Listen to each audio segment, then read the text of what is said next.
O direito das sucessões, regulamentado pelo Código Civil de 2002, oferece tratamento igualitário, tanto para as pessoas casadas como para as que vivem em união estável. Não foi assim desde o início. Logo que o Código Civil foi publicado, em 2002,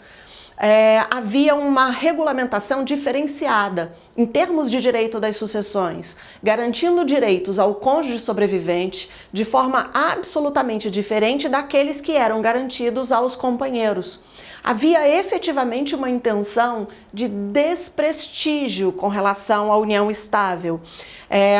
desqualificando o direito de herdeiro que um teria com relação ao outro, ocorrendo o evento morte. Esse tratamento desigual dado pelo Código Civil, logo que publicado,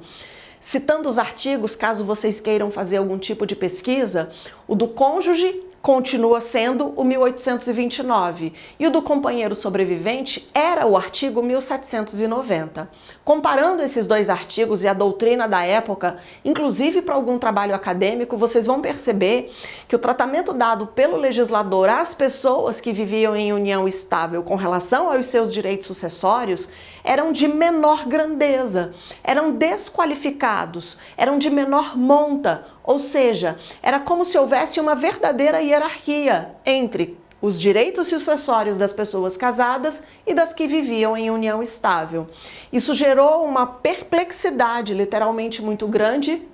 nas decisões acompanhadas na jurisprudência em todos os nossos tribunais estaduais, que tinham que decidir de acordo com o que estava previsto na legislação. Mas mesmo assim, exatamente em razão da tamanha discrepância, da tamanha diferença do tratamento dado pelo legislador, muitos tribunais foram obrigados efetivamente a realizar uma interpretação da legislação conforme a Constituição. Então, mesmo antes do provimento do Supremo Tribunal Federal, que entendeu pela inconstitucionalidade do artigo 1790, que era aquele que dava um tratamento menos privilegiado em termos de direito das sucessões para a companheira ou companheiro sobrevivente, na comparação com os direitos do cônjuge sobrevivente, mesmo antes então dessa manifestação do Supremo Tribunal Federal,